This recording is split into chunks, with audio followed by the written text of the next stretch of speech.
All right, well, good morning. We're continuing on with our youth lessons. Anybody remember the name of our series? The Crucified Life. Correct. The Crucified Life. And I know it's been a while for Jaden. It's been a while for Naomi. Does anybody remember, or what do you remember from our last lesson? Yes. Absolutely nothing. Okay, honesty's good. Well, actually, if you think about it, since the beginning of the year, the theme has kind of been the same. We've looked at Peter walking on water, and the whole purpose for him being able to walk on water. We looked at, and I'm just doing a little bit of review of our previous lesson. We looked also at Adam and Eve, and at the beginning with the fall. We've also looked at Jesus healing a man with a withered hand and the specific example that he uses to give to the religious leaders. It was relevant for them, but it was more than just relevant, because that's what the Lord had established way before in the Torah, in the law. And so, but the theme has always been of, or at least for the series, the theme has been from coming from below to above. Like with Peter, the whole situation of him walking on the water, the miracle wasn't, well, yes, it was a miracle that he walked on water, but the real miracle was that he was coming to Jesus. That's the real miracle. And see, the Lord, he does perform miracles. He performed them way back when, from the very, very beginning in the book of Genesis. He performed miracles. He performed miracles all the way throughout the history of the Israelites. Like with the Passover, when they were in Egypt to deliver them, he performed miracles there. He performed miracles when they were in the wilderness. He performed miracles when they were in the land. He performed miracles even when they went into captivity. And he continued to perform miracles after they came back from captivity.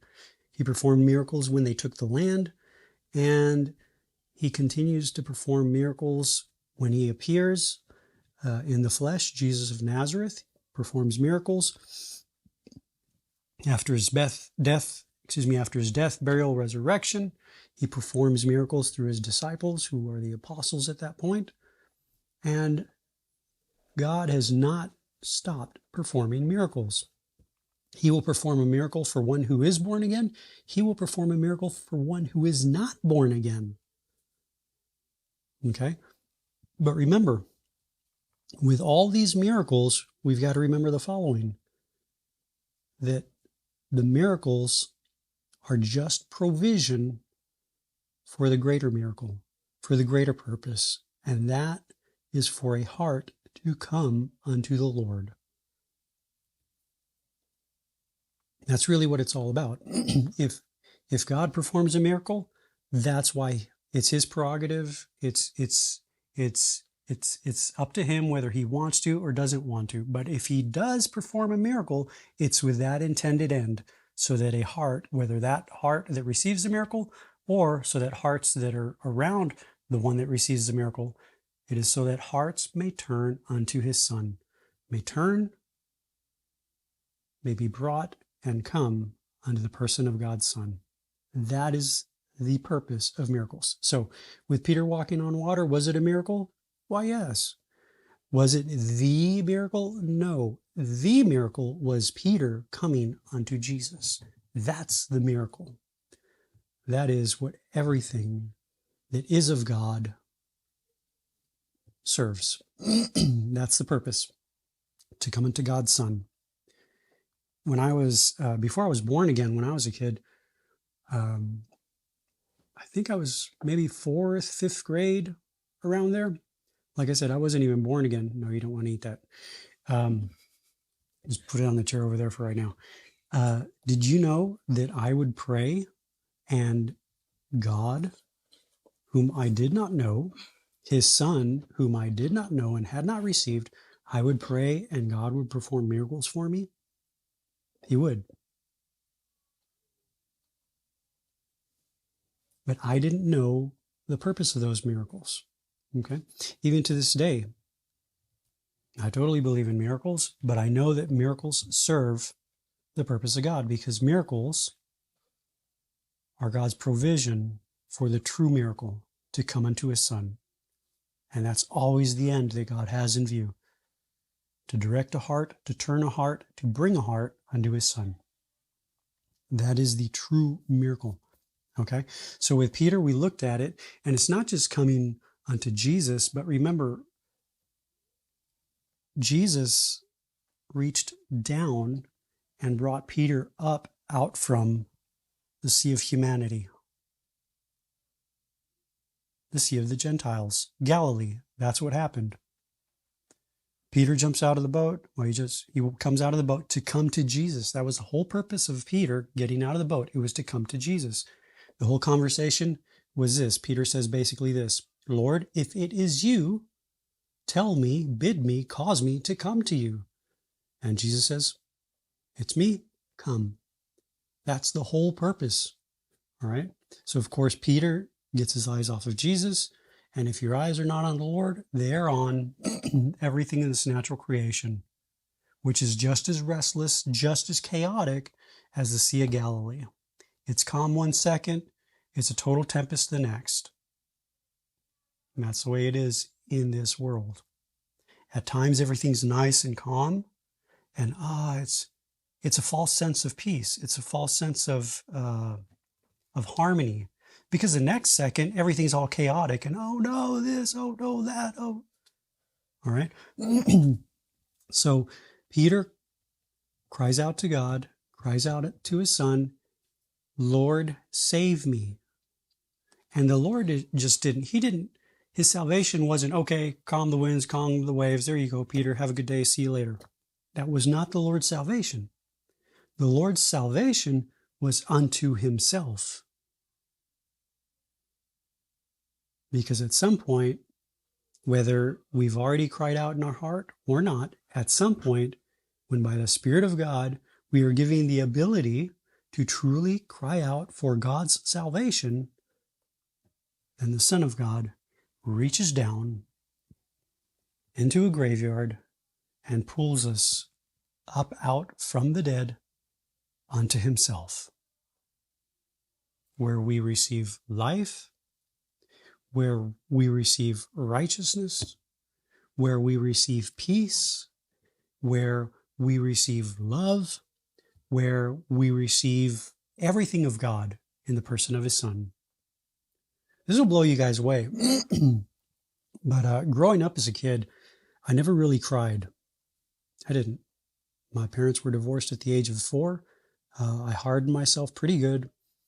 I wouldn't let anyone hurt me, anyone touch me, anyone mess with me that would hurt me on the inside, if you can understand what I'm saying.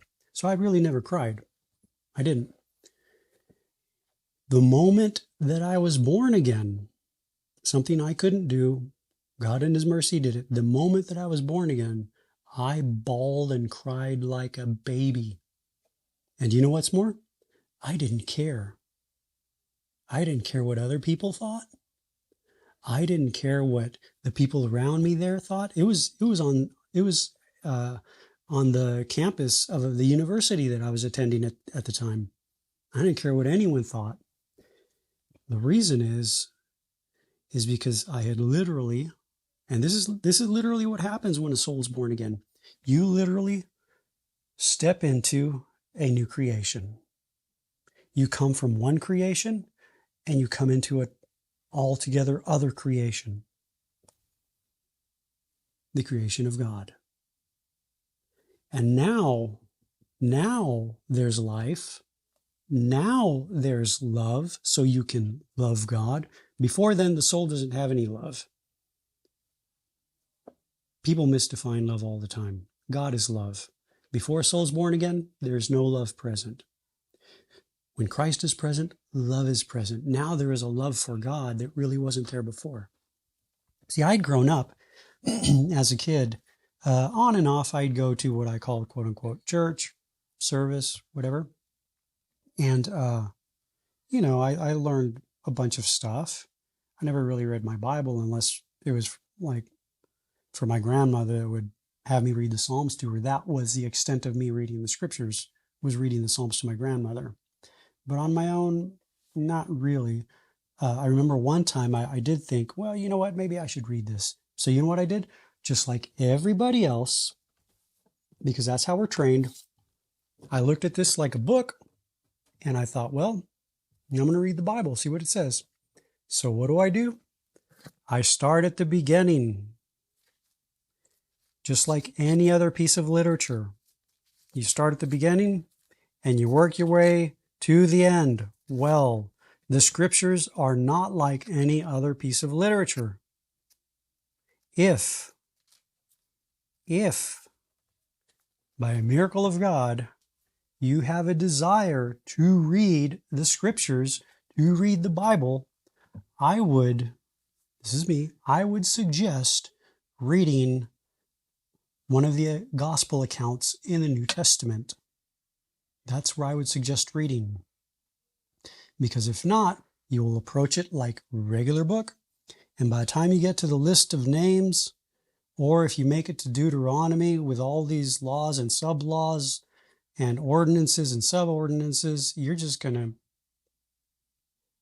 it'll be so dry reading that you're like, forget this. But see, the thing is, if you do have a desire to read, that's a miracle of God. Because the scriptures are what God specifically provided to direct, to turn, to lead, guide, and bring our heart under the person of his Son. All right. So back to Peter. Jesus bringing up out of unto himself. The example he used with the man with the withered hand was, which of you who has a sheep and it falls into a pit will not immediately lift it up out of the pit?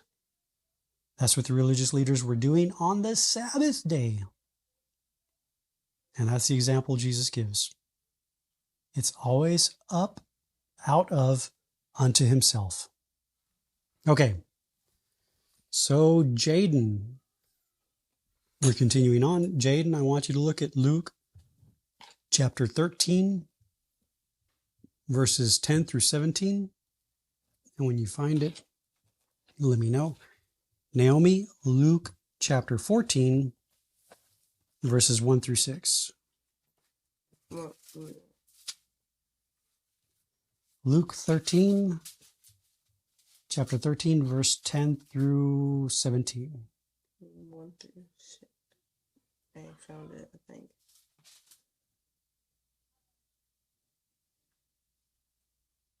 Start at 2. For some reason. We'll start with verse 10. Okay. 10 through 17. All right, now hold on. Did you find your spot yet? I don't have 17. Where are you at? Let me look. Almost. Way over here. The thingy said that it was What's that? X. There's John, so it's before that. You said 1 through 10, right? No. Luke chapter 13, 10 through 17. Verse 10 through 17. Okay, and you wanted me to read Luke 14, 14. 1 through 6. Hmm. Did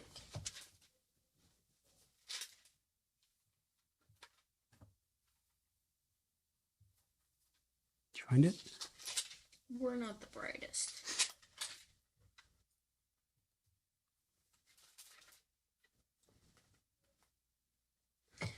Okay. All right. Hold on. Did you find it yet, Jaden? Oh, nice.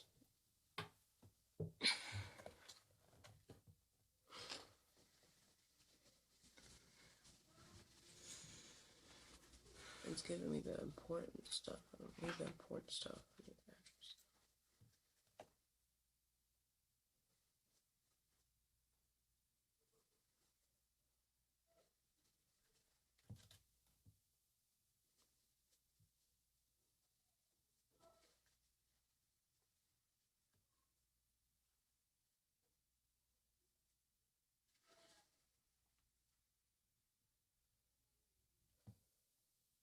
You have a different Bible app?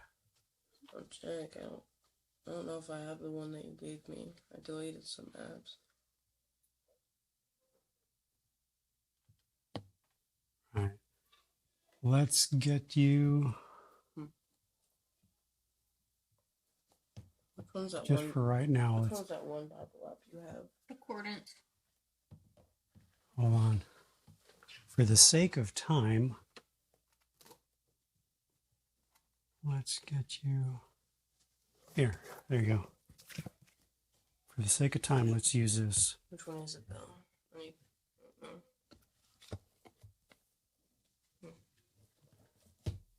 I don't know if I spelled it right. Okay.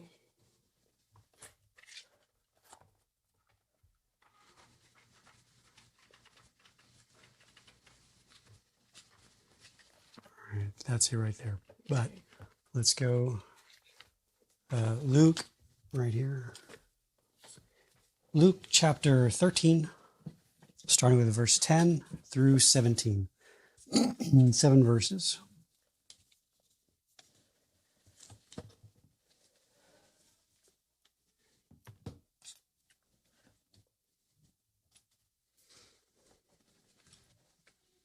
So, chapter 10.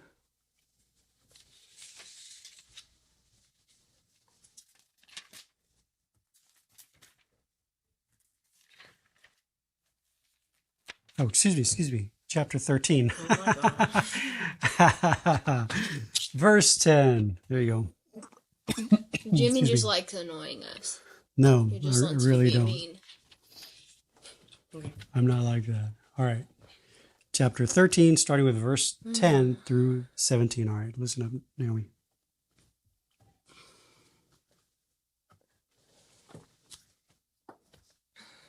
you find it? I have it. Go ahead and start reading. Now he was. Wait, what do I go to? 10 through You were reading 17. the right. Okay. Now he was teaching in one of the Synagogues. on the Sabbath. Okay, real quick. What is a synagogue? Don't make that noise. What's a synagogue? It's like a church. Okay, a church for who? The people. Which people? The Israelites. The Jews at this point. Yeah. All right. When does anybody know when they came up with synagogues? When they did. No earthly idea. Okay. When do you guys, well, quick history. The Israelites, they were in the place God had wanted them, but their hearts were not serving the purpose of the place. All right. God had brought them to a particular land so that they might seek him with all their heart. So, because they were not seeking him with their hearts, God said, okay, I'm going to send you to a place where you will seek me with your hearts. So first there was the Assyrian captivity that took away all Israel to Assyria. Then there was the Babylonian captivity, which came and basically took everybody who was left in the land, the majority of which was Judah, the tribe of Judah. And so they went to Babylon. All right, during those times of captivity, because they could not be in the land and they could not be present to worship at the temple that God had prescribed, they came up with these things called synagogues, synagoge, where they would meet and that's where they would worship the Lord. So when they came back, when those who came back from their captivities, when the captivities ended, they continued this synagogue thing. All right, so going on. That's just a little bit of history. Verse 11. And there was a woman who had a spirit of infirmity for 18 years. She was bent over and could not fully straighten herself. And when Jesus saw her, he called her and said to her, Woman, you are freed from your infirmity. And he laid his hand upon her, and immediately she was made straight, and she praised God. But the ruler of the synagogue, indignant because Jesus had healed on the Sabbath, said to the people, There are 6 days in which work ought to be done. Come on those days and be healed, and not on the Sabbath day." Then the Lord answered him, "You Hypocrites. hypocrites, Yep. hypocrites, does not each of you on the Sabbath untie and lead it away to water it? And ought not this woman, a daughter of Abraham, whom Satan bound for 18 years, be loosed from this bond on the Sabbath day?" As he said this, all his adversaries were put to shame, and all the people rejoiced at all the glorious things that were done by him. Okay. Well, since you were reading, Naomi, did anything get your attention? No. All right. Since you were reading, Jadine, No. did anything get your attention? Wow. Okay. Except for when he made the girls back straight, but What? said when he made the girls back straight, but Okay. Yeah. All right. Here's some things that got my attention. Number one, it's on the Sabbath day. All right. Sabbath day, the day when man is supposed to be at rest, just as God rested from all his works. Okay. But with our class being called the crucified life, was Jesus, well, Jesus is rest. Jesus is the Sabbath. All right. The reason why I say that is the following. Jesus himself said the following: "I did not heal that man. The Father in me doeth the works." He could very well say, "It is not I, but the Father in me who does the works." So Jesus is complete rest. He, if you will, I mean, he is the Sabbath, but if you will, he is the perfect one who is totally obedient to the Sabbath. If you look at it that way, there's none other who is totally obedient unto the Sabbath, right? So it's on the Sabbath day, which at that time the Jews were like, "No, we don't do any work on the Sabbath, but we can do these things." Also, from our previous lesson, when they went into captivity, so here's all of Israel, all the Jews in captivity. They are not in the land of promise. They are not at the temple. So what do they do with all this time of captivity? Well, they search the scriptures. They begin to make commentaries on the scriptures. They begin to expound on the scriptures by saying, "Oh, okay, this verse means this, and this is what this means, and this is what this means." And by the time Jesus shows up, then here's the scriptures, and the scriptures were given of God, and they serve a particular purpose, and they have an intent built into them. That is to bring unto the person of his Son. During the time of captivity, and maybe even before then, come on, stay with me, they began to expound on the scriptures and make more rules. So they put up fences around the scriptures, and they were obeying their rules, their ordinances, their traditions, and no longer really getting to the core of the scriptures. All right. So here's the Sabbath day. There was a woman there. Here's what got my attention. For 18 years, it says she was bent double and could not straighten up at all. All right. For 18 years, what does this mean? Picture a person. When a person's walking around, where are they looking? down, well, up, Yeah. straight. Yeah, ahead. She's Correct. This woman was not. So, where was she looking? the ground. Below. Down. She was looking below. That's specific. She was looking below. It goes on. It says, could not straighten up at all. I thought this was interesting. Jesus, said to her, "Woman, this is verse 12.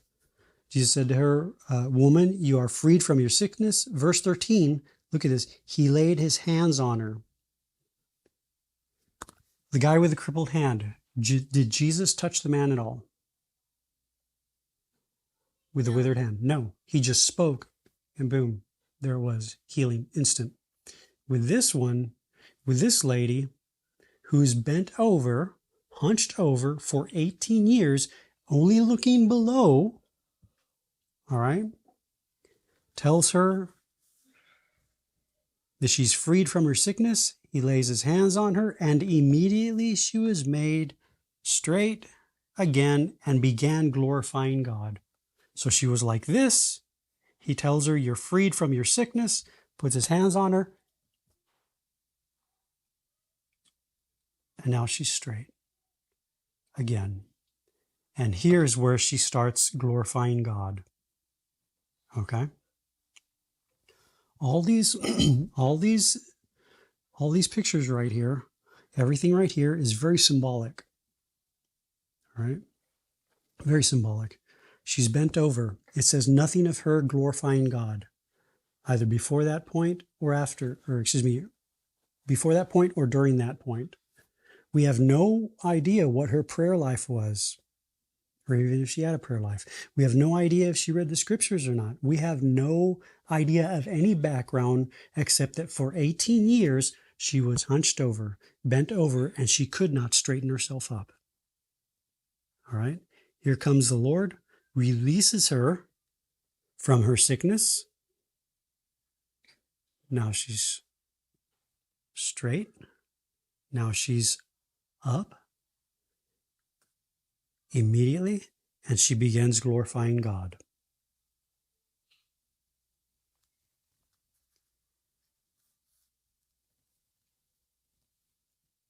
Well, let's go look a little bit more. Then they start telling the people, you got 6 days, come and get healed on those, but not on the Sabbath day. Jesus answered him and said, "You hypocrites." You guys know what a hypocrite is? Yep. All right. "You hypocrites." And look at what he says right here. "Does not each of you on the Sabbath," you got it? Did you get it? Your phone. Hmm? You got it, right? Message. Okay. Eyes over here. Oh no, I didn't read it. I just put Okay. it in my lap because it Good. made a noise on the table. Thank you. Here's what Jesus says. "You hypocrites, does not each of you on the Sabbath," now this was another thing that they would do, the leaders would do on the Sabbath, "untie his ox or his donkey from the stall and lead him away to water him." So that was work. On the Sabbath day, it's like, "Oh, I'm heading to synagogue. Let me untie my donkey, or what is it, my ox, take him to go get some water real quick, put him back, and now I can go off. I've taken care of the animals. Now I can go back to synagogue." That's the example Jesus gives because that's something that they were doing. "Does not each of you on the Sabbath untie his ox or his donkey from the stall and lead him away to water him?" And this woman, look at this. Did you guys catch this at all? "And this woman, a daughter of Abraham, as she is, whom Satan has bound for 18 years, should she not have been released from this bond on the Sabbath?" Okay. Jesus calls her a daughter of Abraham. What does this mean?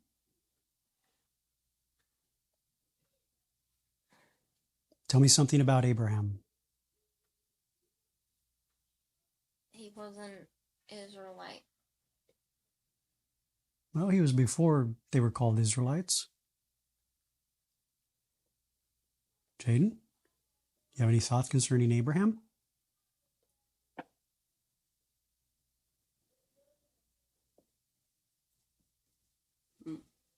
Okay. Abraham had a son whose name was, He had more than one son, right? Mm-hmm. I want to say Jacob, but I could be wrong. nope. Had one? No, he had 2 kids. He had 2 before Jacob. Don't know. All right. Abraham had a son who was Isaac. Isaac had a son who was Jacob. But the key thing with Abraham is considered the father of the faithful, the father of faith. Jesus said this about Abraham. Abraham saw my day and rejoiced. All that Abraham did was journey throughout the land of promise, the land that God himself had promised to his people. All that Abraham did was journey throughout the land and discover the Lord who is present. That is the existence of Abraham, and that is called faith. He didn't walk by what was seen in the natural. He walked by what is not seen with the natural eyes, but he walked by seeing the Lord. Okay? So for Jesus to call this woman a daughter of Abraham is to mean she is a daughter of faith. She had her expectation, just as Abraham has his expectation. Her expectation was the Messiah, the Son of God, just as Abraham's expectation was the Son of God. Okay? Unlike Abraham, she was bound for 18 years, it says, by Satan. Satan had bound her for 18 years. But how did he bind her? He had her bent over, looking below. Where Abraham was not bent over and he was looking above. Do you guys see it? From below to above. From looking at something other than God's Son to looking at God's Son. Looking at God's Son, glorifying God. Not looking at God's Son, not glorifying God's Son. So, what? So they already done. So they before. Usually they're done about 11:45. Yeah. I'm going to we'll call that the end of the lesson because everybody's already getting out. But hold that thought. We're going to look at this again in our next lesson, okay?